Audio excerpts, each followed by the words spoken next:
Welcome back to the Commanders Declassified podcast. We are coming to you with an official Commanders Declassified episode. As a matter of fact, this is Adam Peters Declassified. And if you've been following us from the beginning, you know the Declassified series only happen when something big goes down. And we just got a new GM, so we're going to tell you everything you need to know about our new GM, Adam Peters. We're going to talk about his quarterback decisions. We're going to talk about his drafts, hits and misses. We're going to talk about his free agency plans and strategies from previous years, and trades. The whole lot of it. We're going to take you through that, and we're going to do it tonight. We're going to jump right into this because we got a lot of information to cover. So, quick background information on Adam Peters. He's 44 years old, same age as Kyle Shanahan, by the way. He was a scout for 5 years with the Patriots, a scout for 4 years with the Broncos, then was promoted to assistant director of college scouting for a year. Then he became the director of college scouting the next season. And then he moved on to the 49ers, where he was a vice president of player personnel for 3 years, followed by an assistant GM title for 2 years. And now he's all ours. So he was a 3-time Super Bowl champion in his roles, 6 times went to the conference championships. And both he and Kyle Shanahan were graduate assistants at UCLA. Though they were 1 year apart. Just a little nugget of information there. We're going to start with what's probably the most important aspect of this outside of hiring a head coach. That is a quarterback position.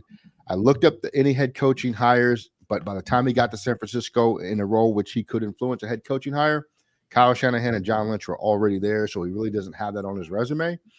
So no information to offer there in terms of how he might move from a head coaching perspective. But let's jump into quarterbacks. Eric, it is all you. Tell us about Peters and his quarterbacks. All right. We have a long and storied history of quarterbacks in the Adam Peters tree. I'm going to take you back to 2003. Adam Peters hired by the New England Patriots as a scouting assistant. Now, based on the time of year that scouts usually get hired, which would be after the draft, this probably didn't have anything to do. He had no influence on this whatsoever. Even the minute influence he might have had as a scouting assistant would not be there. But I thought it was an interesting pick. 2003, round 6, the Patriots selected Cliff Kingsbury, who threw 2 career passes and became a failure of a head coach. So, again, probably had nothing to do with Adam Peters, but is what it is. 2005, round 7, the New England Patriots selected Matt Castle. And you're like, yeah, big deal. Well, Matt Castle actually had a 15-year career in the NFL. 10-5, his only season as a full-time starter with the Patriots when Tom Brady was injured in 2008. That's not a bad career at all. 15 years for a 7th-round pick.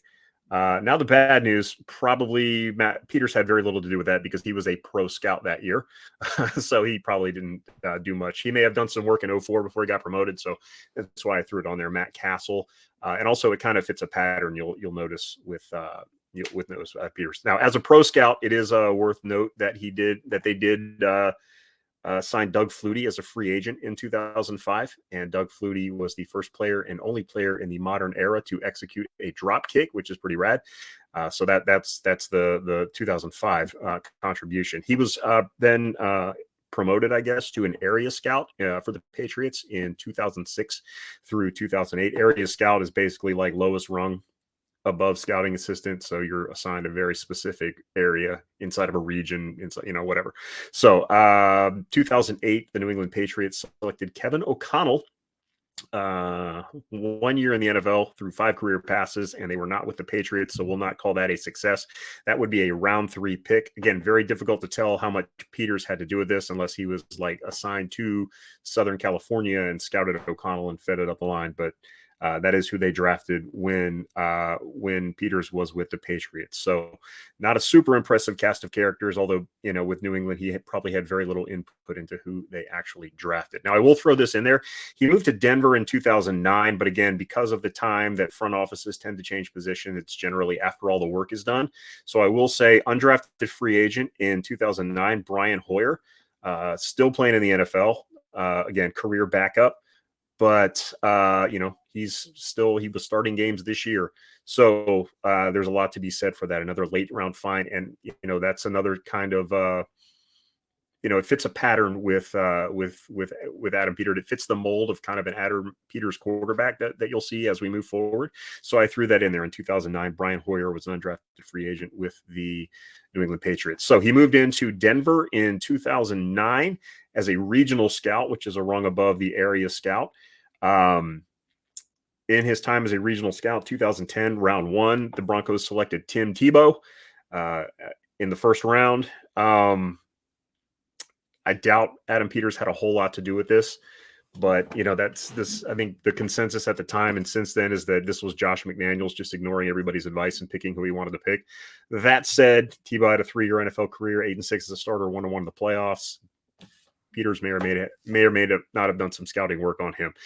Peters was then promoted to a national scout in 2011. 2011 and 2012, round 2, Brock Osweiler was the pick of the Denver Broncos. Not super impressive, but he did have a 7-year career, 15-15 record, 5-6 as a starter in Denver. It was part of a big trade, so that's who they picked when he was a national scout. And then 2013, round 7, they took Zach Dysert in the 7th round. I don't think he even made the team. 0 NFL pass attempts, 0 games. There's nothing on Pro Football Reference about him other than he was drafted, so I don't think he made the team. Adam Peters then was moved to assistant director of college scouting for the 2014-15 seasons. 2015, round 7, Trevor Siemian was the selection by the Denver Broncos. Again, another late round draft pick who is still in the NFL, still getting starts. He was with the Jets this year. So again, a round 7 pick with a 7-year NFL career. I'd call that a success, even if it wasn't so much for the Broncos. In 2016, he was promoted to director of college scouting. And in round 1 of 2016, the Broncos selected Paxton Lynch. 1-3 as a starter, 2 seasons of the NFL, absolute garbage quarterback. That's who was selected in round 1 by the Denver Broncos, whilst Mr. Peters was director of college scouting. Even though the Broncos drafted Paxton Lynch, Adam Peters was then promoted by the San Francisco 49ers. He was hired and made VP of player personnel in 2017. It's hard to say how much they had to do with this because, again, just the timing of the hire isn't clear. I don't know how much he had to do, but 2017 was a very busy year. As VP of player personnel, round 3 selection, CJ Beathard, 6-year NFL career, started games this year, 3-10 record as a starter. That was your 3rd round pick in 2017. Also as an undrafted free agent that year, Nick Mullins, again, still in the NFL, still starting games as of 2023. He's still kicking. He was an undrafted free agent. Again, fits that mold of guys who are finds in the undrafted free agent market. Also, now that he's player personnel, we're going to include a couple of free agents. He did sign Brian Hoyer, which was what made me look back to see if he was involved in that draft. I really think he had something to do with selecting Brian Hoyer as an undrafted free agent. But they did sign Brian Hoyer as a free agent in 2017, then later traded him and a couple of picks for Jimmy Garoppolo.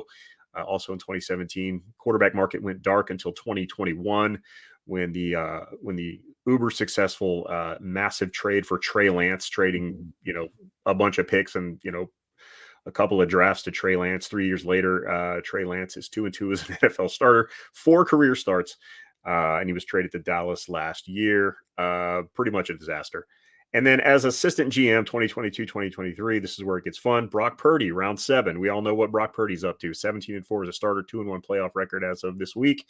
That's a home run pick in round 7. And they also added Josh Johnson as a free agent. He did get some playing time in the NFC Championship game when Purdy went down. He ended up getting hurt in that too. And, Christian McCaffrey had to play a little quarterback. And finally, 2023 as a free agent, they did bring in Sam Darnold, who beat out Trey Lance for the job and opened up the market for the trade. So that is your quarterback history for Adam Peters, dating all the way back to his baby years in the NFL. And I think you'll notice a pattern there. The higher the pick, the bigger the disaster, it seems. The first round picks were just unmitigated, horrible failures. And I'll even throw, I won't include Tebow in that because Tebow at least had, he was a failure, but he was entertaining. Whereas like Trey Lance and Paxton Lynch were just awful. You've got essentially, even if you do include Tim Tebow, you have 3 first round quarterbacks with a combined 18 starts. That is horrible. But, as the rounds get later, the picks start to look a little better. Again, CJ Beathard, Kevin O'Connell in the third round, not super great. But again, you've got your Brian Hoyers is undrafted free agent, Nick Mullins is undrafted free agents, Trevor Siemian in round 7, Brock Purdy in round 7. So the picks he seems to do much better. Now, all that said, we really don't know how much influence he had on some of these picks, right? Like with the Paxton Lynch pick, he was director of college scouting. John Elway and George Payton, I think, were the guys in charge there. For all we know, Peters was sitting in the back of the room just screaming not to do it, and they did it anyway. You don't know that. It could have been the same thing with Trey Lance. Like John Lynch and Kyle Shanahan probably are the guys to orchestrate that trade. Peters he's got to go get it done because that's what they told him to do, and he's the boss. Even though how involved was he? How much influence did he have on those picks? It's really hard to say. So you can't judge this completely, but it doesn't look good as far as high round draft picks, considering we're going into the draft with the second pick and we need a quarterback. So history suggests it might be a disaster, but we'll give it. We'll give him a chance, I guess. So, what are your thoughts on the quarterbacks? I'll give the fans a glimmer of hope as far as the quarterback goes, because the last quarterback he selected looks like it may have been the most involved he was with that pick, and that's Brock Purdy.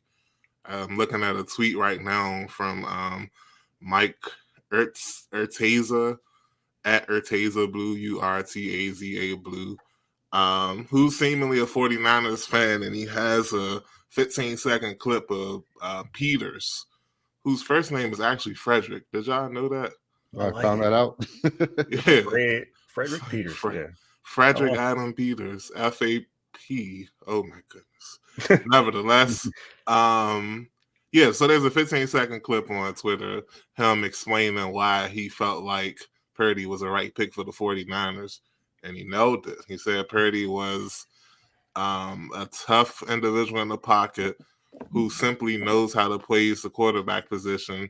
He hits his open receivers, has a strong arm, and he won a lot of games at Iowa State in college. And I'll be damned if that's not exactly what he's doing for the 49ers right now. So, like I said, that's a glimmer of hope for the fans. As trash as the early round quarterbacks have been, it's not like he doesn't know how to evaluate the position. You look at Beathard, you look at Simeon, you look at Purdy, again, all late round quarterbacks who have a job in the NFL still. And like I said, we can't, like Mike Eric said, we can't give Peters all the credit for their success or failures or whatever. But the fact that he seems to know what he's doing, that's great for us. Yeah, it in my uneducated opinion, I feel like if you're not the GM and head coach, I think as the draft progresses, you have more say in the picks. I think when the owner's standing over the GM's shoulder telling him to make a pick, I think you're kind of out of the equation as, a VP of player personnel or even an assistant GM. So again, it's hard to say how much of a role he had in some of the bad first round work of these drafts, because he has not run his own front office yet. He's been a good, solid lieutenant, and he's doing his job. So who knows? But again, some of these picks, speak for themselves, I guess. But I just think that I feel like the later round picks are much more the responsibility of the lower rung guys than the higher round ones. But I'm not going to completely excuse it, because he's still in part of the staff that drafted Paxton Lynch and traded up for Trey Lance. So it is what it is. Yeah, I think the big thing is, and you said it, we don't really know what Adam Peters is, and we won't know because he hasn't had his own shop ever.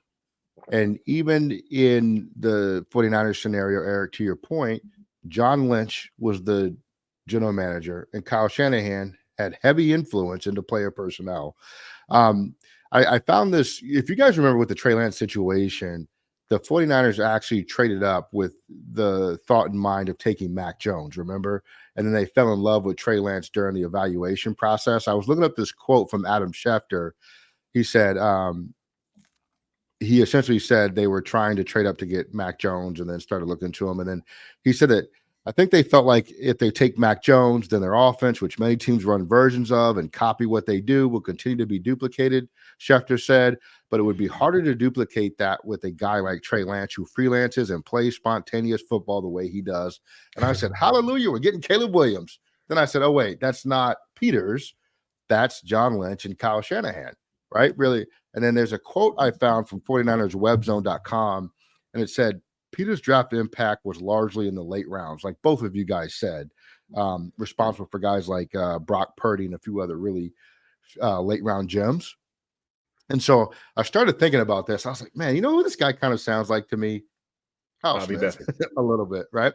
But Kyle Smith. Let's get deeper into the evaluation, and let's talk about some of the other draft hits and misses outside of the quarterback position. Mike, take us there. So, like Ellie and E explained about Peters earlier, he's been in the NFL for a long time. We're talking since 2003 when he started with the Patriots as a scout, worked his way up through that organization, went to Denver, worked his way through that organization as well. So I'm not going to go through every single draft from Peters' era, because we're not sitting here talking about 21 drafts, especially since the game has changed so much since 2003. But what I will do is I'll start from 2014. I'll start from 2014 through 2016 with his drafts for the Broncos. And from that draft, from the 2014 draft, that was 9 drafts ago, I believe, 9 or 10 drafts ago. But there's still actually a player in the league from that draft. And that's going to be a common theme from this segment. But Roby, cornerback, I believe he was in Philly this season. Bradley Roby. Now, it's not like he's a beast or anything. Like, it's not like he's a shutdown corner, especially being in Philly, a team that just love giving up passing yards. But he's still on the NFL roster in 2023 when he was drafted by the Broncos out of Ohio State in 2014. So I feel like that's a good thing, as well as the next couple of drafts for the Broncos. There's 3 players still on the 2020 or that played in 2023 from the 2015 Broncos draft. Shane Ray, defensive lineman. Max Garcia, offensive guard. And as previous mentioned, Trevor Siemian, quarterback from Northwestern. The last draft that Peters had in Denver, that was the 2016 draft, and there are still 4 players from that draft on the 2023 roster. Adam Gotsis, Georgia Tech defensive lineman. Everyone's favorite defensive back this season, Justin Simmons, the headhunter from Boston College. Connor McGovern, center from Missouri, and Riley Dixon, the punter from Syracuse. So in the 3 drafts that Peters was part of once he became the assistant director of college scouting for the Broncos picked 23 players. There are still 8 players in the league out of those 23 draft picks. Now, that might not seem like a lot. That's less than 30. Yeah, that's less than 30% easily. But again, it just shows that he is involved in these teams and these processes, and they know what they're doing. To still have 8 players in the league that you drafted as long as 10 seasons ago, you still have a player in the draft. That shows an eye for talent. But it gets interesting, very interesting, when you start looking at the drafts under the 49ers. I lied to you not. Since Peters has been on the 49ers, we're talking the 17 draft, 18, 19, 20, 21. So I'll say 5 drafts. I won't even talk about the 22 draft. Well, no, 6 drafts. I won't talk about last year's drafts. So out of the 6 drafts that Peters has had in San Francisco since 2017, only 4 players are not on the roster as of 2023. So that's not even counting 22 and 23 seasons. I mean, sorry, it's not counting the 23 season. So out of 7 drafts, there are only 4 players that are not on the NFL roster as of this season. You can't say that about any era of Washington since the end of the Joe Gibbs first era. So his hit pieces alone, well, not hit pieces, I'm sorry, the plethora of players alone that are still playing in the league that Peters has scouted or had a part in scouting is impressive for me. But then you go a little bit deeper.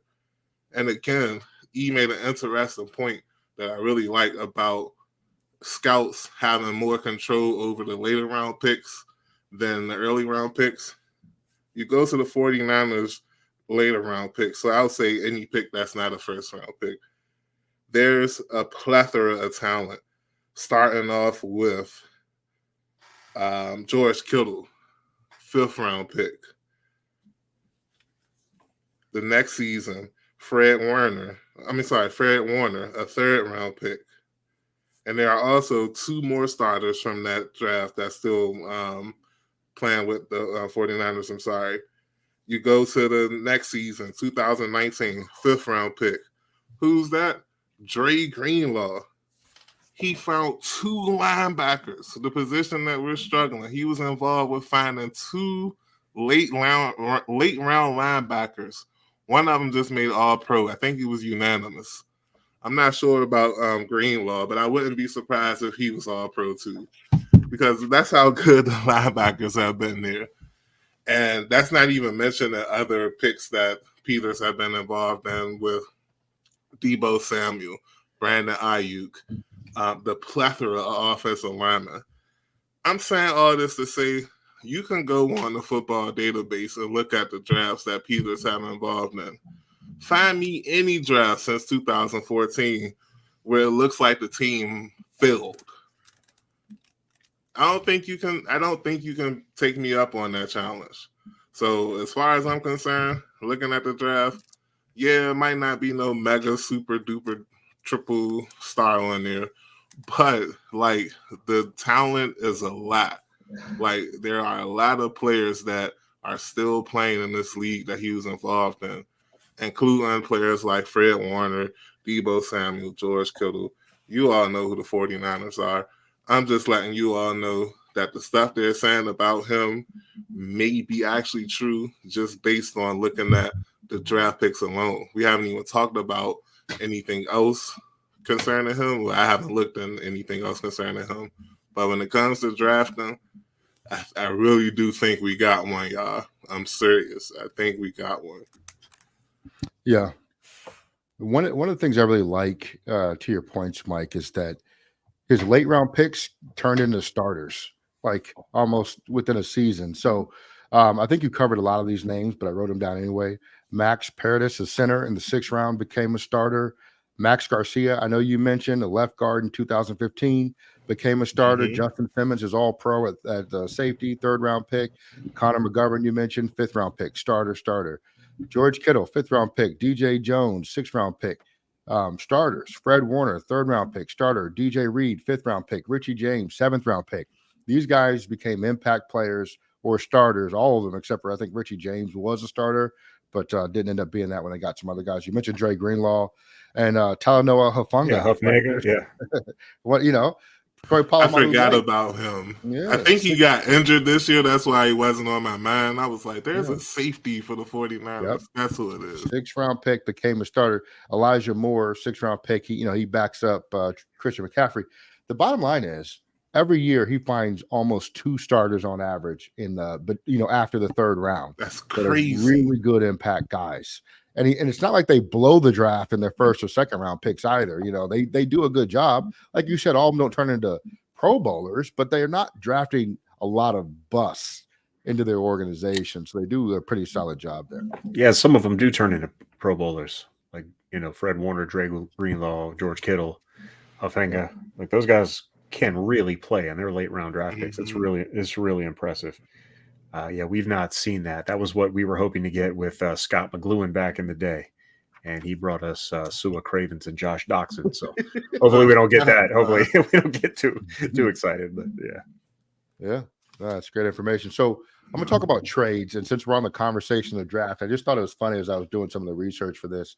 He traded the rights to draft Micah Parsons, or what eventually became Micah Parsons, in that Trey Lance trade too, by the way, which I thought was interesting. But from a trade perspective, there were a lot of years where he was involved in the front office and they didn't do a whole lot. But some of the names that he's traded both in and out, they traded DeForest Buckner to the Colts. They got a first-round pick for him. They traded a 5th and a 3rd to get Trent Williams, as we well know.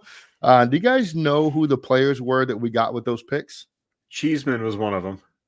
Nope. Yeah, I'm pretty sure it was. Didn't we move down, or we traded Nope. one of the? Okay, I thought it was Cheeseman. Okay. What year is this again? It was 21. They'd be 21 draft picks. Yep. Let me look. Hang on. I can look it up real quick. I have it. I just want you to guess. All right. So 2021. So that would be a 5th and a 3rd. A 5th and a 3rd. So Brian Robinson. Howland Robinson? Nope. It was Benjamin St. Just and Keith Ishmael. Those are the picks that we got.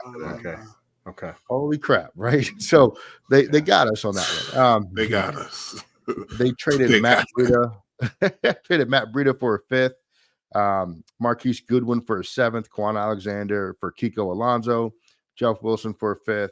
They traded a 6th for Randy Gregory, a 3rd for Chase Young, as we know, and a 4th and a 5th for Christian McCaffrey. So trades, they getting the first-round pick for DeForest Buckner, I think, was really valuable for that franchise. The McCaffrey pick obviously was life-changing for that franchise. And the Chase Young pick, I mean, didn't result in sack numbers. He was getting a lot of quarterback pressures, but we all know how we feel about Chase Young. The bottom line is, I don't anticipate them doing a lot of trades to bring guys in early on into his tenure. I think he said today that they're going to build through the draft and supplement with free agency. I would not expect us to be doing a lot of trading for guys to come into the organization. However, I think it's certainly on the table for us to do some trades to send guys out of the organization. He has a history of trading defensive linemen, and we all know about John Allen and some other fellows on the club. Now, let's talk free agency, and there's a lot. And honestly, this is one of the areas in looking into his whole profile that I didn't walk away like extremely impressed with his with some of his choices and moves. Let's talk about the good. Kyle Juszczyk, huge part of that offense, especially in the way that Kyle Shanahan orchestrates that offense. He's a big part of what they do. If you remember, Pierre Garçon was signed as a free agent to the 49ers. I think he was past his prime, but still had some pretty decent seasons there. Marquise Goodwin. And they got our guy, Aldrick Robinson, there. They also got some misses. Jonathan Cooper. I mean, everybody missed on Jonathan Cooper as a prospect and as a player in the NFL. They signed Jerick McKinnon. He was decent. Richard Sherman, well past his prime. Did what he could there. Quan Alexander and David Mayo was a free agency acquisition that they had there. So those are some of the highlights and lowlights. You decide which one is which, but from a free agency perspective, I wasn't real blown away by what they do, but they've always had a really good core of a roster and weren't relying on free agency to change their fortunes like we tend to do, because our roster construction has been so poor over the history of our last series of general managers and such that, we're so dependent. Hey, who we're going to sign in free agency? I remember one of the early shows of this podcast that Eric and I did was when we signed Ryan Fitzpatrick and Curtis Samuel that year. Remember that, Eric? And that was we were so disappointed with the Fitzpatrick signing because we were waiting for some big, quarterback splash. And it's no. Yeah. That was the whole time beforehand. I think I was saying the one guy I don't really want is Ryan Fitzpatrick. And of course, that's the first guy we signed. Yeah. We first were guy we got first day of free agency. And I think crown jewel. So, the bottom line is he's going to orchestrate this roster through the draft. That's a fundamental tenet of who he is and what he does. And I'm actually excited by that. Now, what that means is you're not going to turn things around as quickly, I think, as some folks would hope. I mean, it's possible with a few draft selections that we really, hit the lottery on, that we can turn things around a little faster. But also remember that our cupboard is bare in terms of people even on the roster. And so we're going to have to sign back some fillers or go out and find some filler guys on the roster to help take up roster spots and not eat into the cap too much. But I would expect us fans to have to be a little patient with what he's going to do here to try to build things up. So, yeah, that $90 million All right. cap space is a little bit of a misnomer because like we Very have much like so. 30 guys that we have to sign. So yeah, Yep. it's going to go quickly. Absolutely. One thing I noticed, Eric, to loop back to the quarterback conversation, is a lot of the quarterbacks you mentioned are semi-mobile, at least kind of quarterback. Very few guys that are pure pocket quarterbacks. Even Darnold to some extent has some mobility. So I don't know if that gleans anything into what they might do, but I was thinking about it. Like, as I was reading that Schefter quote, I was thinking, oh man, Jaden Daniels. But then again, Caleb Williams. The one person that didn't come to my mind through anything we've talked about tonight is Drake May. And I just wonder if Drake May's his type of quarterback, or if he has a type or anything like that. What are your thoughts on that? Do you think he has a type at quarterback? I mean, I think the one type that he would, I mean, Caleb Williams is going to be, the crown jewel. Everybody's going to go after Caleb Williams, but Drake May, I would absolutely be his. I mean, he's a big, strong quarterback with mobility. Like, he can run. So I don't see why he wouldn't be. And he can make all the throws. And again, he's one of those guys who, let's say they bring in former North Carolina quarterback Ben Johnson as head coach. I think Drake May is absolutely going to be on the radar. I personally do think that I feel like this team is going to try to move up to 1 to take Caleb Williams. Like, I really just have a strong feeling that's what they're going to try to do. They just don't want to miss out. Yeah. But if they can't, as I've been saying, I think Drake May is a fine backup, prospect, and he certainly has the mobility that you mentioned, as well as again, big time arm, big strong quarterback. I think he fits. I think he'll fit right in. I think personally, he's probably more of what Adam Peters would be looking for than maybe Jaden Daniels would be. Jaden Daniels might remind him a little bit too much of Trey Lance, but I don't think so, because the thing with Trey Lance is that guy started like 11 games in college and he hadn't played in a year because of the COVID thing, and he got drafted anyway. So he's just no experience. Jaden Daniels doesn't have that. Jaden's got a ton of college starting experience. So who knows?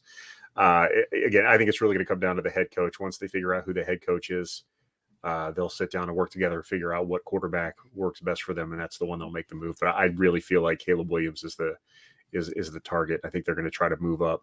I think Williams said something earlier, like he wanted to make sure Chicago was going to trade out before he declared for the draft. So I don't know, man. We'll see how that goes. But so that's what I'm thinking. Well, that's what I've been thinking even before the Peters hire. Being that too, the ultimate question is, do I want to give up assets to move up one spot to get a quarterback that I think may be better than the second best quarterback? And the other question is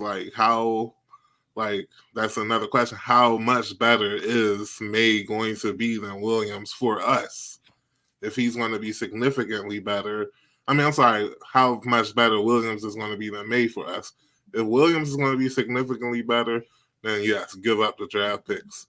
But if the new coach and Peters feels like he might not do too much better than May, keep the second overall pick and just give May. Save your picks. You just like we just said, you just saw, you were just in the building. You were right there, front seat, seeing what happened when you give up assets to trade up to get a quarterback that you fell in love with. Do you really want to make that mistake again, especially knowing that you specifically have an eye for talent with late round quarterbacks? Like, I'm just saying, I understand the Williams love. I wouldn't hate to trade up, giving up assets, but I'm just saying it's a valid question to ask. One thing, so you're touching a nerve with me, man, with late round quarterbacks. You got to get early round quarterbacks. That's not his. No, thing. I'm with you. I'm definitely with you though. But I hear what you're saying though. Like he does have a notion for identifying that. One thing that I think we all have to remember too is, like, part of Brock Purdy's success is twofold. It's number one, he's in Kyle Shanahan's system, which has made a lot of quarterbacks who have been very average elsewhere look pretty good.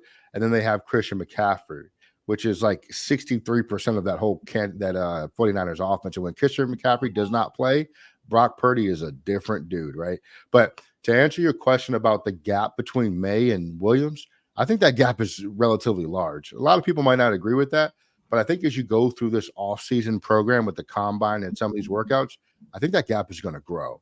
And so, in my opinion, I'm with Eric. I think they have their eyes set firmly on Caleb Williams and will do what it takes to go up and get him.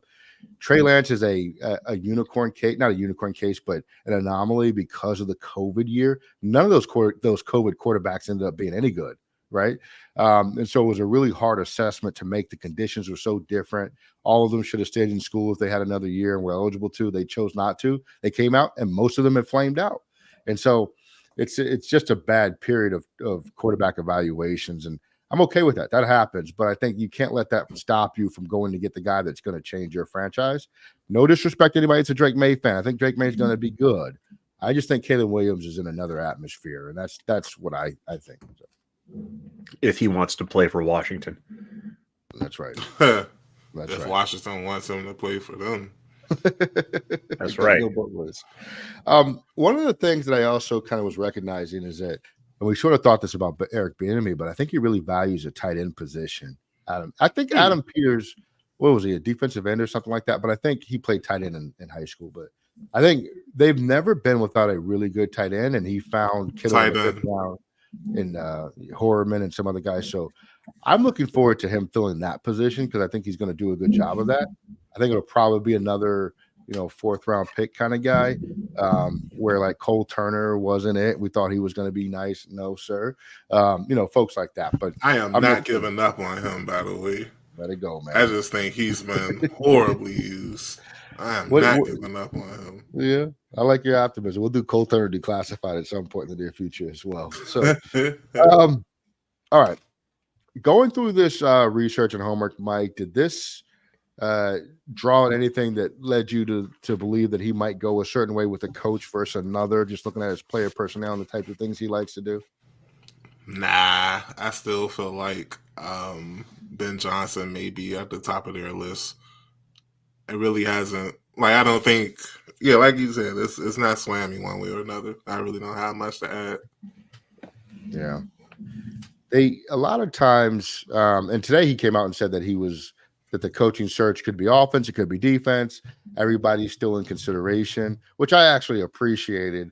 I know it's a networking business, and we actually have more defensive candidates than offensive candidates. I think it's only 2 offensive candidates and like 6 or 7 defensive candidates. Right.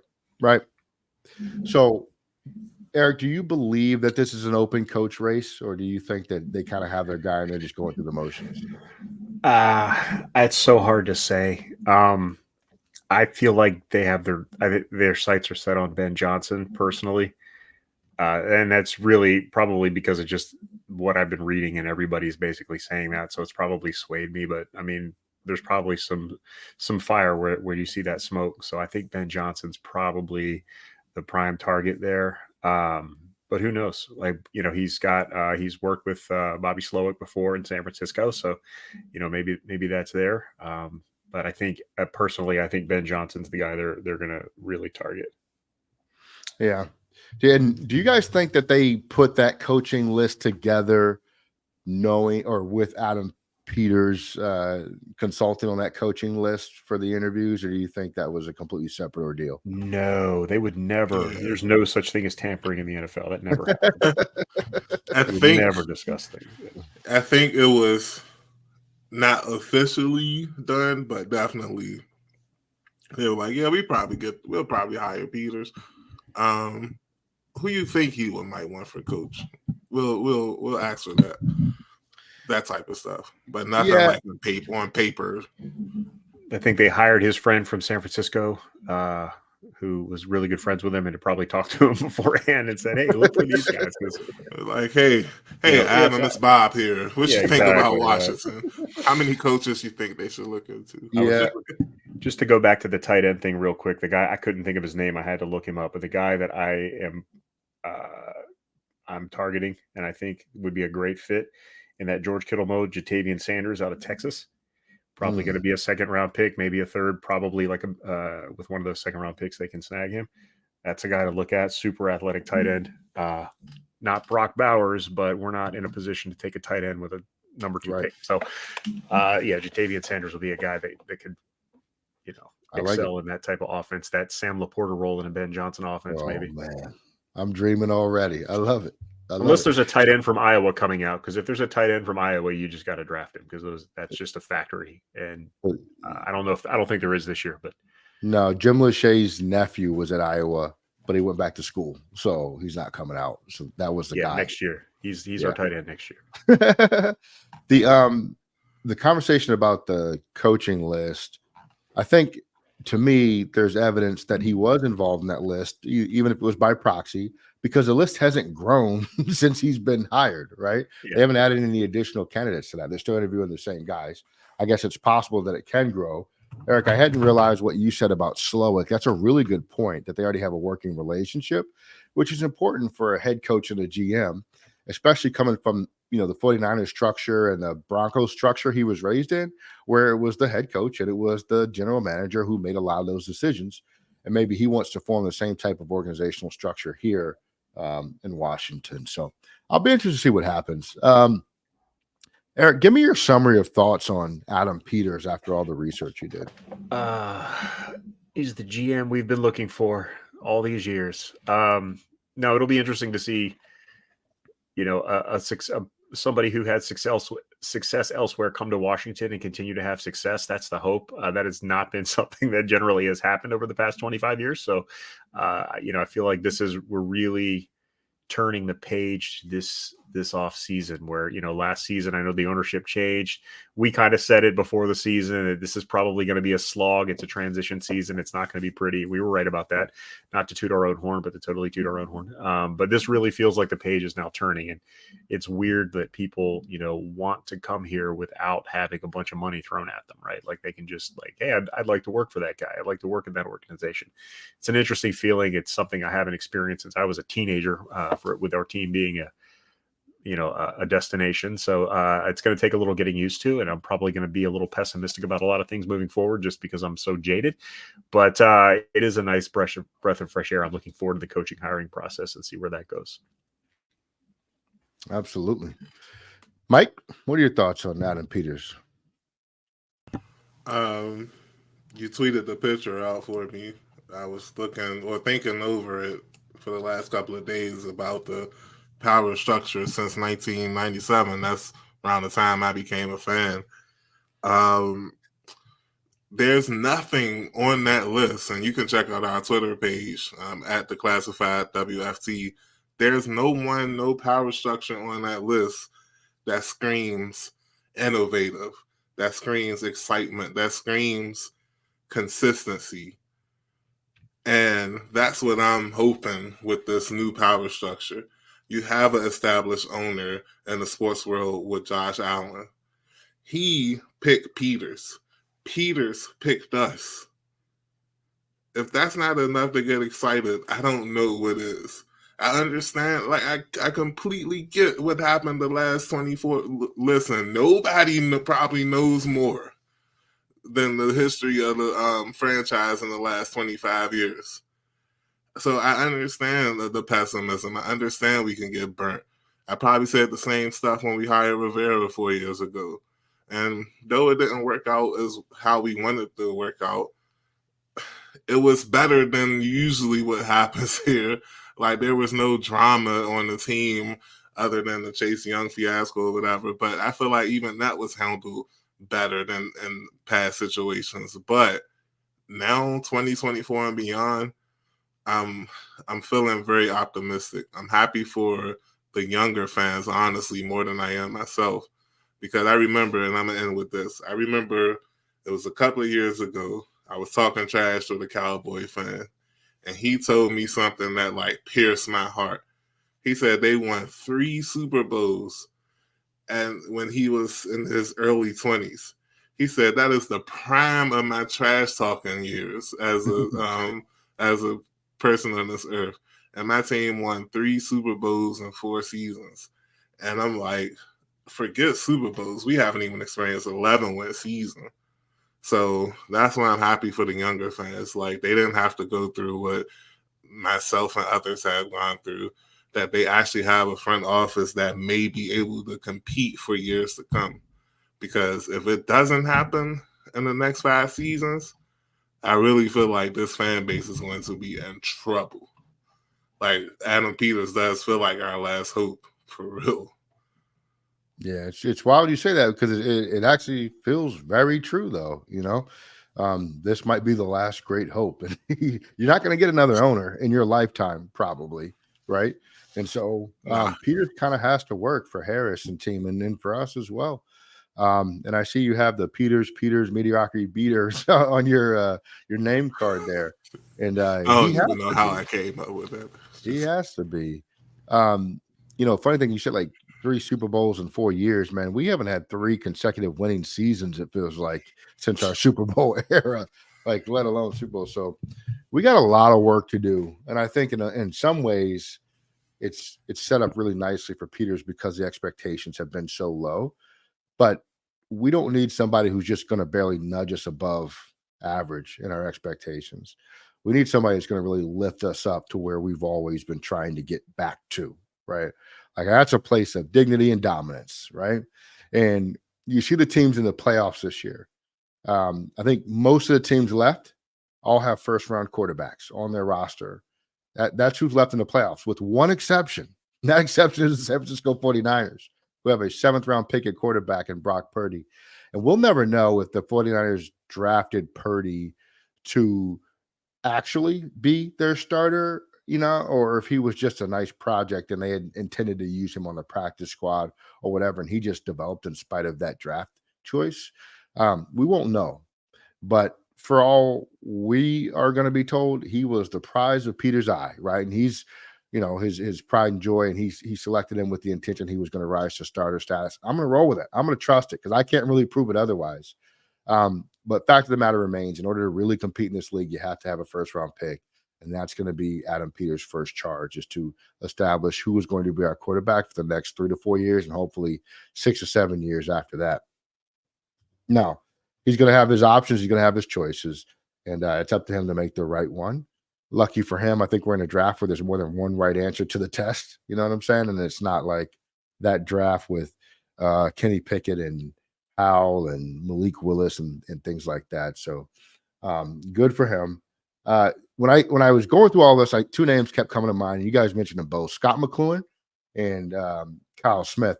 If you guys remember, like Scott McCloughan was supposed to be the GM that really changed things for us, right? Like that year that we got him and we thought he had control over everything, even though Bruce Allen was still here, everybody was extremely hopeful. And it turns out that, maybe he didn't have all the control he wanted to have. And him and Bruce Allen couldn't get along. And then, he and Jay Gruden and all. And so we don't know what. Don't forget the ultimate thing that happened with him. The like his past demons, like just really like kind of came up, and then something with him and his wife get into it or something. Well, how much of those past demons that came up were part of the campaign against him when things didn't work out? That's kind of my takeaway from that. I don't know, but like I know we're wrapping up, but I really feel like that McLaurin era isn't getting its fair just. Like we're looking at the end results or whatever. But if you remember, when he first came, like that team was actually okay or starting to look like something. Starting with the 2015 season when they won the East, and Reed and Cousins was like destroying the league, like not just the division. That combo was cooking the league. And then the 2016 happened where Kirk throws the late season-ending pick 6. Or no, it wasn't a pick 6. I'm sorry, it was just an interception. I think it was like 3rd and 7, something crazy like that. But y'all remember, sorry to bring up bad times. But like that 3-year stretch, I think he was here for 3 seasons. That 2015, 16, 17 season, like the team wasn't as bad as people are making it seem. It's just that the defense was horrible. And I don't think that was a McLaurin problem. I think that was a defensive coordinator problem. Rather, it was Joe Barry, the guy Joe Barry. the guy who just shut down Dallas's offense. Right. Like, Dallas.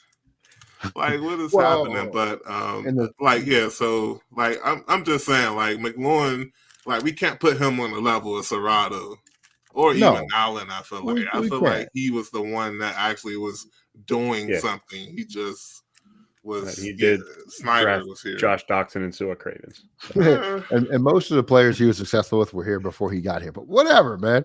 Listen, I think Jordan Reed He came drafted in Sheriff though. 2013. He drafted Sheriff.